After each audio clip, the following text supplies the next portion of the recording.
I can only hope this news report is wrong. I want you to listen very carefully to this report. This type of news could cause shockwaves in our IQD investment. We cannot confirm the details of this report. However, we can show you where we found it.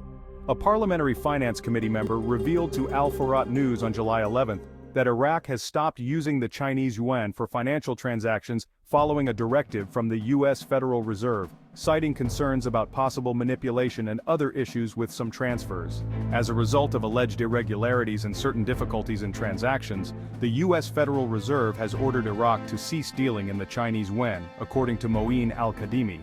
Al-Kadhimi explained that Iraq's oil revenues, amounting to 3.5 million barrels per day, are deposited with the U.S. Federal Reserve.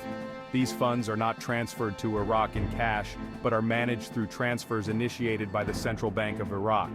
Before funds can be released to Iraqi entities, the Federal Reserve must approve these transfers and associated commercial transactions. Several U.S. directives influence the Central Bank of Iraq's operations, which are justified on administrative, financial, and anti-terrorism grounds. Al-Kadhimi, however, believes these reasons serve a political purpose in pressuring the Iraqi government. According to Al-Kadhimi, traders in the Central Bank of Iraq have multiple alternatives and do not rely solely on the dollar. This suspension is therefore temporary. Additionally, Al-Kadhimi said the Parliamentary Finance Committee would ask the central bank to address this issue and diversify its currency basket to provide more options for both the bank and Iraqi traders. Through the Singaporean Development Bank, Iraq has been increasing its yuan-denominated assets to finance trade and imports with China, amounting to approximately $12 billion annually.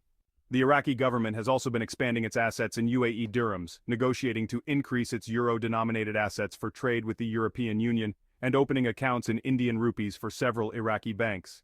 By establishing new partnerships with global banks, including those in China, the Central Bank of Iraq has implemented several measures to stabilize the national currency and economy, mitigate the volatility of the Iraqi dinar against the US dollar, and facilitate import and export operations. These decisions included increasing the UN balances of Iraqi banks holding Chinese bank accounts. By bypassing the US dollar, this direct dealing in yuan streamlines financial transactions, reduces import costs, and protects Iraq against exchange rate fluctuations.